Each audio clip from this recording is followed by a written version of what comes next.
Good morning, guys. I hope you are all well, and apologies that this is starting on the Tuesday. Yesterday was just one of those days. I was at home, I wasn't out and about. I hardly got ready, admittedly. I was just doing emails, admin, accounts, everything boring that you would not have wanted to see. And then come 2 o'clock in the afternoon, I got the worst headache ever. I felt like I was going to fall asleep, and just took an absolute, did a 360 and just felt horrible. Is that the right phrase? 360? I don't know, but basically things just changed quickly and I wasn't well. But I did have a call with Aaron Maguire, who is in the AFB network and is in the scaffolding trade, which was good to catch up with him, because something that you guys probably don't know is I've actually always wanted to own a scaffolding business. Well, I say always, in the last couple of years I'd say, just because I think it's a really good trade. Like, there's always going to be a need for it, and I really want to at some point buy like an existing scaffolding business off somebody that's maybe retiring from the business, wants to sell up, and I would love to do that, and then, you know, grow it and manage it and oversee everything. So that's something I definitely want to do. So obviously Aaron having a scaffolding business in a different area was really cool, and I was asking him about it, and he obviously agreed and said, yeah, it's a really great business, there's always going to be demand, and it doesn't depend on, like, you know, how the world's sort of doing. Like, if you need scaffolding, you need scaffolding. Do you know what I mean? So that's why it fascinates me, it's interesting. And yeah, but anyway, busy day today. It's Tuesday and I feel much better now, back on fire, and we've got a busy couple of days coming up. So I'm about to go MSA. We've got the gas engineer coming to do the boiler service and gas certificate that's due. I need to check the linen for the SA. Sorry guys, it just cut out. I have 2 flip property viewings. I'm going to go to a coffee shop between it all to do some admin. My accountants are sorting some stuff again, so I need to do that and action that and confirm to them. And then I'm going to get my personal guarantees done this afternoon for my bridging loan. So yeah, it's busy, and yeah, let's try and get as much as I can on here for you all. Yeah, absolutely. So yeah, no, but I do love it. I like property. I enjoy it, and well, that's the thing, without sounding condescending, that's my first viewing of the day done. I'm not a fan because basically the house is like a really good property, would be brilliant to flip, but the garden, which I should have probably known before viewing, the garden is just like, it's all on different levels, and it just isn't a good one for that. For like, whoever's going to buy it is just going to flag that as an issue and just throw it out the window. So that's a no, unfortunately. But it was good because the estate agent was like a really honest guy, and he said he'd keep me in mind for future properties and particularly bungalows. So yeah, good connection made, and he even agreed with what I was saying and the feedback I was giving and what I was thinking.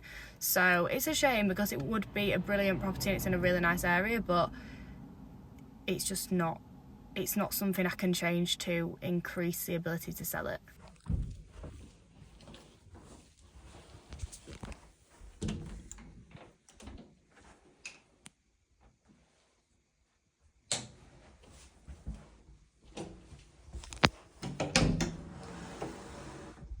Guys, I'm just at a coffee shop now doing some work.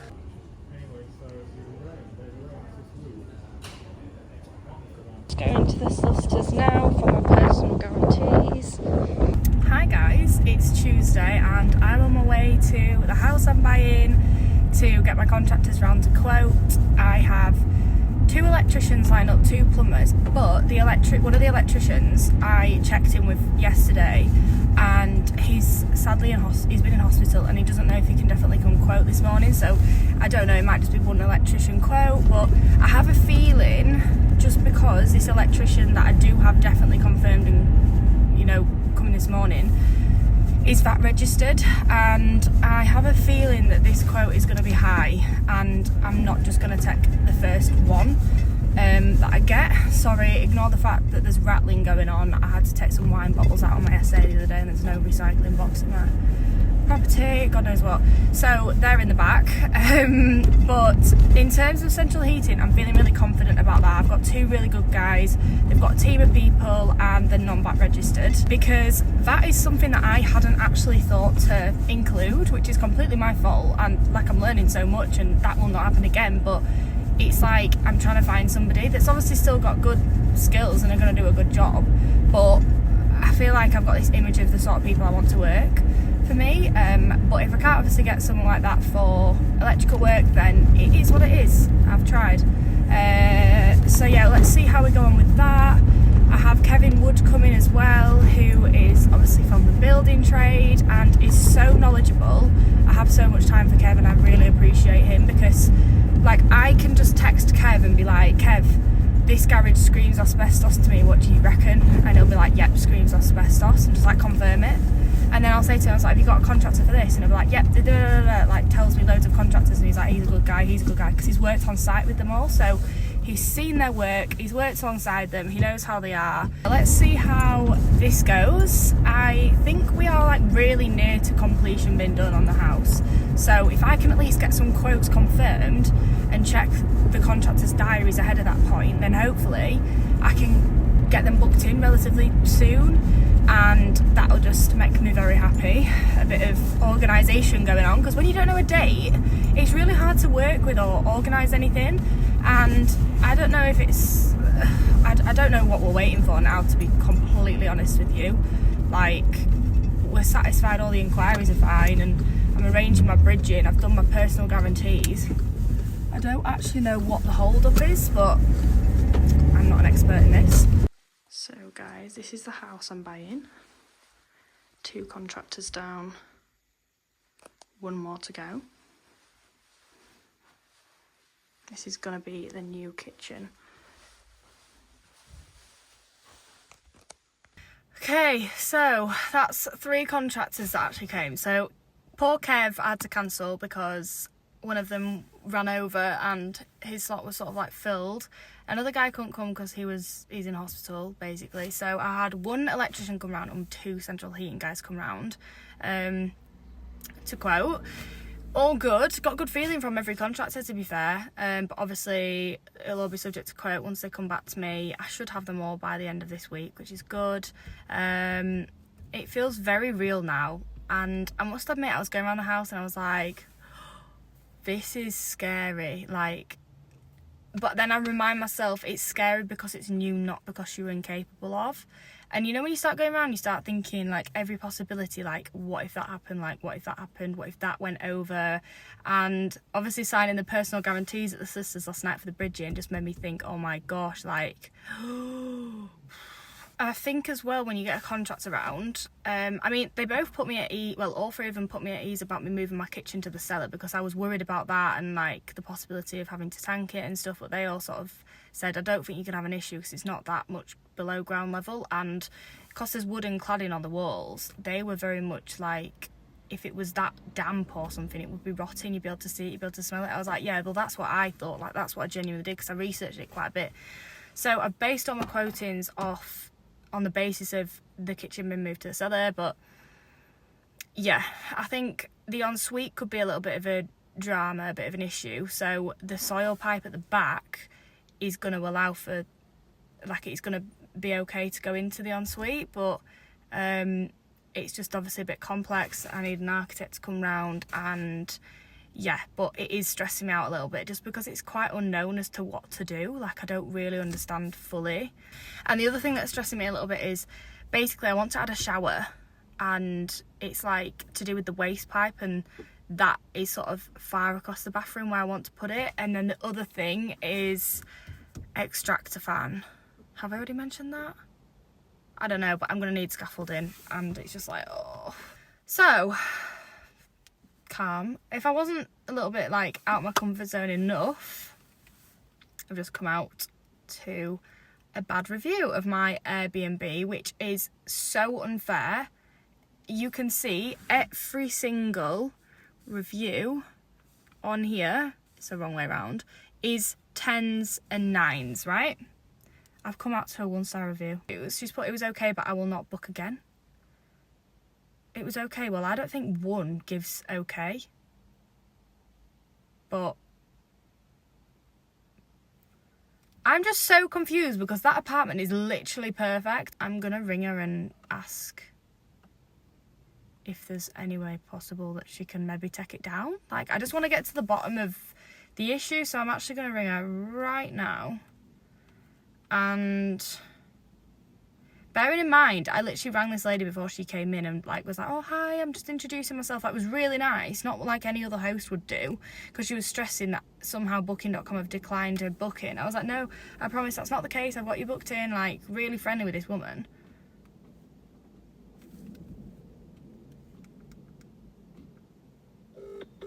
Here we go. But I wish that you'd sort of raise the issues, because I'd hate to think that my guests weren't that satisfied with a stay. Pick these refill things up, but I need to get some other stuff. Just honestly, that guest was just complaining about the most stupid things, and I just want to, you know, when you're a bit paranoid that the property's not alright now, so I'm literally going around with even decorators, sealant and stuff to try and make the property look like the best ever. I'm gonna get 3 of these. Yeah. Look where I am. Again, wasting my time, but because I care and I'm paranoid, I'm here. So the guest and myself had a 20-minute conversation, at which point I tried to keep some of the conversation in to keep it all real for you all. I was apologising and saying I'm really sorry that you felt like that. Like, if you could have just told me about this instead of just writing the review, I would literally have drove to the property myself and sorted the issues. Like, that's the sort of person I am. And she was like, yeah, but I shouldn't have to message you. And I was like, well, aren't you a guest? Isn't that what you do? So basically the complaints were that there was a smell of smoke, which is weird, and that's why you see me with all the air fresheners and God knows what in the shop. So I'm in here now, it doesn't smell. I even text my cleaners who do the cleans and said, do you think it ever smells? And they were like, absolutely not. What?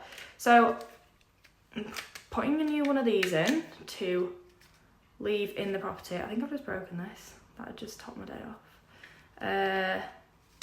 Leaving this in the property so that there's no excuses, basically. I was fuming, like I was actually so annoyed because she was even complaining. She was like, I couldn't even find the light switch in the hallway, like the communal hallway. I was like, okay, yeah, feedback for that is I need to text guests and tell them where the light switch is. And then she was picking on, I'd left her 1 toilet roll for a stay for 3 people and that it wasn't enough. And I said to her, look, that's just like a good gesture just to get you going. Like, this isn't a hotel. I don't provide top-up linen and top-up toiletries and stuff. But she just wasn't having any of it. Obviously, I wasn't saying this. I was just taking all the rubbish and just smiling and saying sorry. But she was not having any of it, and she was just out to get me, I feel. And it's just a shame because all my reviews have been 10-star, 9-star, I had 1 8-star. And anyone who has been in this property has given me the best feedback ever. And guests have loved it. And I'm just like, it's just annoying. It's just frustrating. There's just no need for it. But here we are, it's dealing with it. The review can't be removed. I've replied back to her and said, look, I'm sorry again that you feel that way. In future, you know, for future hosts, I'm sure they'd appreciate if you'd let them know during your stay. And really, the little things were like, the things she was complaining about were minimal, and I'm being genuinely honest. So, a bit frustrating, but you get those sort of people, don't you? So, I've taken this opportunity to sort the issues out. Well, come see for myself, basically, what she was complaining about, and there is no issue, but I'm also just doing little bits of maintenance and stuff while I'm here. I've got my super glue, I've got my decorators cork, that stuff that you put like around your skirting boards or something, I don't know, and I have these little felt pads because basically that door bashes into the kitchen unit and it needs replacing, so got to put them on. But I just thought, I'm not wasting a trip over here, so I'm just going to do it because it's needed doing, and then whoever comes in can't complain, and this place is going to be like perfect for them. I've even put air fresheners in the communal area just to be like extra good because I've got somebody coming tomorrow. So here I am, a bit unexpected, but anyway, I thought I'm not letting it ruin my day, like I'm not letting that ruin my productivity. And you're probably all thinking Libby blows out of proportion, but I actually really care. Like I really care about feedback and reviews, and I like to give value. So for my brand, getting a bad review was just not the one. So anyway, I have a coffee meeting catch up with one of my JV partners tomorrow morning, which will be good. So having a chat with them 8:30, and I'm going to speak to them about the property that I viewed yesterday, the bungalow that I really like. I'm waiting for 2 more estate agent end values back. The selling agent said 300 to 325. An agent that I sort of know of and trust said 300. Anything over is sort of tipping into like dormer territory, and you don't want to do that. And I've got 2 more people, one that I've emailed and one person I've spoke to on the phone and has told me to text them the details, and they'll be able to come back to me with a bit of a figure. So I'm going to text them now. Then I've got a bit of an idea for that property. I've broke down the refurb, spoke to some good guys yesterday about, it's basically asbestos, like it's a very asbestosy roof, and that removal isn't just a normal removal, so I had to get a quote for that. I still need to reply to my solicitor who is selling a property for us and go back to her with some stuff that's been requested. I'm working my job tomorrow, Friday and Saturday, so I've got a busy week. All the contractors who came to quote for the property I'm buying today said they would provide the quotes by the end of the week, which is good. And yeah, I think that's about everything. I'm hoping so. I feel like I'm spinning a few plates today, but it's all fine. And I feel like as soon as it gets to 5 p.m, things like calm down because everything shuts. But during those hours, you know, when your phone's just going, like you can't do anything. It's hard. Like I just spoke to Nick on the phone and he was like, oh, I've got a call. And I was like, oh, I've got a call. Just all over the place. But yeah, every day's a good day. I've learnt so much from those contractors this morning. I think I'm just feeling a bit of imposter syndrome. I'm like, oh my God, this is real. Like, this is scary. And with this Airbnb stuff, it's just... And then before you know it, you're just exposing all brick. Right, okay. So be careful with the paper, because it's like, usually it's like wood chip or old vinyl that's been painted and stuff like that. It's a pig to get. Quick update. I literally can't see a thing. I've done at the essay, thank goodness for that. Everything is absolutely fine. Like, I think I was doubting myself and overthinking, but I knew from the get-go that the property was fine. Like, it honestly is fine. I think I've just been unlucky and got a really picky guest, and I guess you can't please everyone. It is what it is. It's done now, and yeah. Good morning. It's Thursday, and I'm actually in my job today. My boss rang and said he had like an event and he wondered if I could go into the office to cover. So I said yes a while ago now, even though I feel like I'm having a really busy and chaotic and like big week. So I'm going in now, and it'll be good to sort of be around people and familiarity. Portfolio as well. So it's just gone 7 o'clock. Alongside a sourcing business, so I guess I'll hand it over to Justin. Good morning. It's Friday and I'm on my way to the gym to do a quick cardio session before I go to my job for the day. I had to, well, my car was frozen solid this morning, so that was a shock to the system. It feels like winter is very much here and I'm not ready. Well, autumn, whatever you want to call it, but I'm not ready. Like mentally, I'm not ready. So discipline is what is fueling me through this workout this morning. I just wanted to stay in bed, but I'm here. I'm getting it done, getting it over and done with, and then it's out of the way. Hello guys, I have now done the gym and I am going to my job again. So yesterday was really good, and I think much better day than on was it Wednesday I had that wobble? Yeah, Wednesday, which I probably didn't really show it to you. But that review and going around the house and buying, getting my quotes and stuff, like, that's when it kicked in. I was like, oh my God, like, this feels very real. I've never been in this position before. And you know, like, the typical imposter syndrome is like, it's uncomfortable not because you're not capable, but it's uncomfortable because you've never done it before. So that was very much like the best way to describe it. And yeah, it was just a little bit of a challenge, and I feel much better today and yesterday because I got a quote back from one of the contractors that came round, and about there with what I factored in for that figure. It's Saturday and I'm at my job today, day 3, final day in the job, and then I am on with box hill stuff. But I finish at 2:30 and I'm going to go home after this to edit my YouTube vlog, finalise some stuff on my digital product, and also look into an insurer for my building insurance for the house I'm buying, just so I'm all prepared.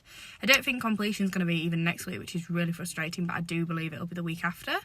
So yes, that's exciting.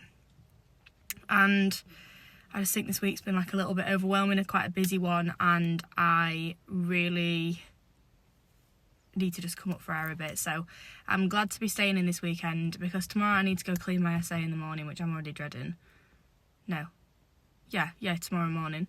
And I need to do quite a bit of work tomorrow through the day. Then I'm going out for a meal. Tomorrow will be good because I'm going obviously to see family at the end of the day, which I'm really excited for. Like, family time for me is very important. Keeps me sane. I love my family and I just love it.